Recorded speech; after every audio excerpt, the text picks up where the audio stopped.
Hello friends, welcome back to our YouTube channel Arif academy. I am Sadaf Kazi और आज हम महाटीटी English grammar का एक बहुत इंपॉर्टेंट टॉपिक लेकर आए हैं, ट्रांसफॉर्मेशन।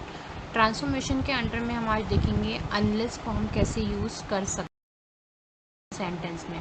बहुत इंपॉर्टेंट है, क्वेश्चंस बने हैं प्रीवियस ईयर में और प्रीवियस ईयर क्वेश्चन भी इसका डिस्कस करेंगे हम जो आया हुआ है। So before starting video, like and subscribe our channel Arif. Unless needs a main clause to make a complete sentence। अगर हमें unless का सेंटेंस बनाना है तो हमें एक मेन क्लॉज मीन्स एक इंडिपेंडेंट क्लॉज, एक इंडिपेंडेंट सेंटेंस की ज़रूरत होगी जो अपने आप में मीनिंगफुल हो। एक इंडिपेंडेंट सेंटेंस रहेगा और एक हमारा अनलेस वाला सेंटेंस रहेगा जो डिपेंडेंट है ना, जो मेन क्लॉज पे डिपेंडेंट है। दो सेंटेंस से मिलके ही कंप्लीट मीनिंगफुल अनलेस का सेंटेंस बनता है फ्रेंड्स। देखते हैं हम एग्जाम्पल। देखिए फर्स्ट एग्जाम्पल है, unless my son finish his homework he can't go out. जब तक मेरा बेटा होमवर्क फिनिश नहीं कर लेता वो बाहर नहीं जा सकता। तो अनलेस का मीनिंग ही निकल के आ रहा है नहीं, इफ़ नॉट। ठीक है, इफ़ नॉट का मीनिंग निकल के आता है कि जब तक वो होमवर्क नहीं कर लेगा वो बाहर नहीं जा सकता। अब यहाँ हम अनलेस के साथ नॉट यूज़ नहीं करते। अगर हम नॉट यूज़ करेंगे तो मीनिंग नहीं बनेगी।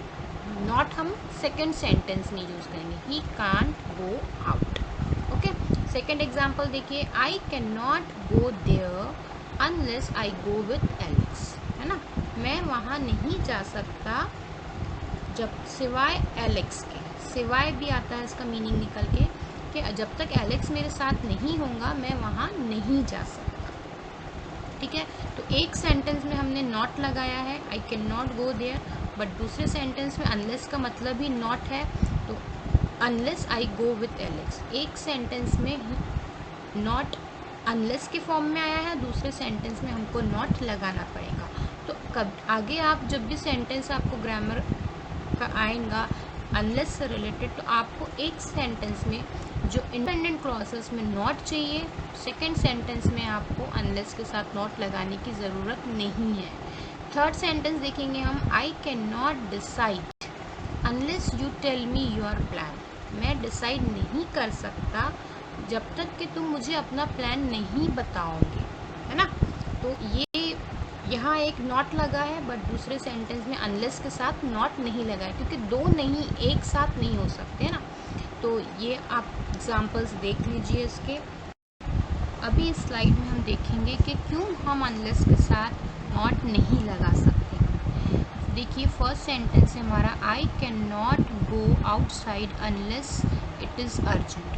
मैं बाहर नहीं जाता हूँ जब तक कि अर्जेंट ना हो। ये बिल्कुल सही अरेंजमेंट है। अब आप सेकंड सेंटेंस में देखिए, हम अगर अनलेस के साथ नॉट लगाते हैं तो क्या मीनिंग हो जाता है, I can't go outside unless it is not urgent. मैं बाहर नहीं जाता हूँ, अगर अर्जेंट है तो भी मैं बाहर नहीं जाता हूँ।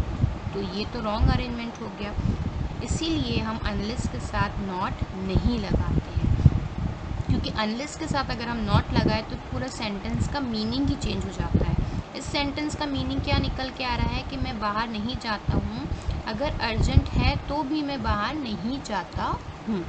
ठीक है, और ये सेंटेंस का मीनिंग क्या है, आई कांट गो आउटसाइड, मैं बाहर नहीं जा सकता अनलेस इट इज़ अर्जेंट, जब सिवाय अर्जेंट ना हो, यानी जब तक अर्जेंट ना हो मैं बाहर नहीं जा सकता।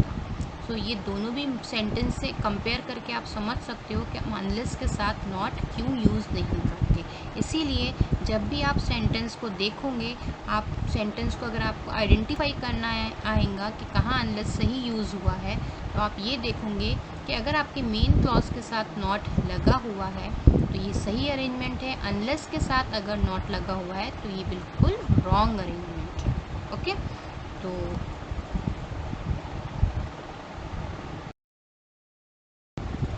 एक प्रीवियस ईयर क्वेश्चन भी देख लें हम choose the correct unless sentence of the given sentence. I shall not forgive him if he doesn't apologise to me. ठीक है, तो इसका करेक्ट अनलेस वाला सेंटेंस क्या होगा हम देखते हैं। Option number 1, I shall not forgive him unless he apologizes to me. तो ये राइट दिख रहा है, क्यों? क्योंकि I shall not forgive him, इसमें हमारे इंडिपेंडेंट जो क्लॉज है, हमारा मेन सेंटेंस है, इसमें नॉट है, यही कंडीशन होती है। अनलेस के साथ नॉट नहीं है। प्लस एक और एक चीज़ है कि फॉरगिव जो है हमारा प्रेजेंट फॉर्म में है, वर्ब है ना, V1 फॉर्म में है, और हमारा सेकेंड वर्ब भी V1 फॉर्म में है। ये वाला राइट ऑप्शन लग रहा है, लेकिन हम सेकेंड, थर्ड और फोर्थ को भी डिस्कस करेंगे। I shall not forgive him unless he apologize to me. तो ये अरेंजमेंट भी सही है क्योंकि मेन क्लॉज में नॉट आया है, बट अनलेस ही अपोलोजाइज्ड में ये सेकेंड वर्ब का फॉर्म आ गया, ये रॉन्ग है। पहला अगर प्रेजेंट में है तो दूसरा भी हम प्रेजेंट में ही लेते हैं वर्ब। थर्ड भी देख लेते, इसलिए ये ऑप्शन सही नहीं है। थर्ड क्या है? I shall forgive him unless he apologizes to me. Wrong हो गया क्योंकि ये मेन क्लॉज में नॉट नहीं आया है। हमने देखा है कि मेन क्लॉज में नॉट आना ज़रूरी है, तभी पूरा मीनिंग कंप्लीट हो गया है। तो ये भी ऑप्शन रॉन्ग हो गया। ऑप्शन नंबर 4 है, unless he doesn't apologise to me I shall not forgive him. तो ये भी रॉन्ग हो गया क्योंकि अनलेस के साथ नॉट आ गया, और हमने समझा है कि दो नॉट एक जगह नहीं आ सकते। अनलेस का मतलब ही होता है नॉट, और यहाँ डजेंट भी आ गया है, और यहाँ थर्ड सेंटेंस में भी नॉट आ गया, तो ये पूरा मीनिंग ही गलत हो गया। तो फोर्थ अरेंजमेंट भी रॉन्ग है। सबसे सही अरेंजमेंट है first, I shall not forgive him, मुझे उसे माफ़ नहीं करना चाहिए अनलेस, जब तक वो मुझसे माफ़ी नहीं मांग लेता। ठीक है, तो ये बिल्कुल सही है। फॉरगिव प्रेजेंट वर्ब है, एपोलोजाइजेस भी प्रेजेंट वर्ब है। तो आप वर्ब पे भी ध्यान दिया कीजिए कि अगर हमारा एक वर्ब प्रेजेंट में है तो दूसरा सेकंड वाला भी हमारा प्रेजेंट वर्ब में रहना ज़रूरी है अनलेस के साथ। और एक चीज़ कि हमारे मेन क्लॉज में नॉट है तो अनलेस में नॉट नहीं लगता। क्यों नहीं लगता, हमने लास्ट स्लाइड में डिस्कस किया है, क्योंकि पूरी मीनिंग ही चेंज हो जाती है सेंटेंस की। Hope you like this discussion. Thanks for watching. Like and subscribe Arif Academy.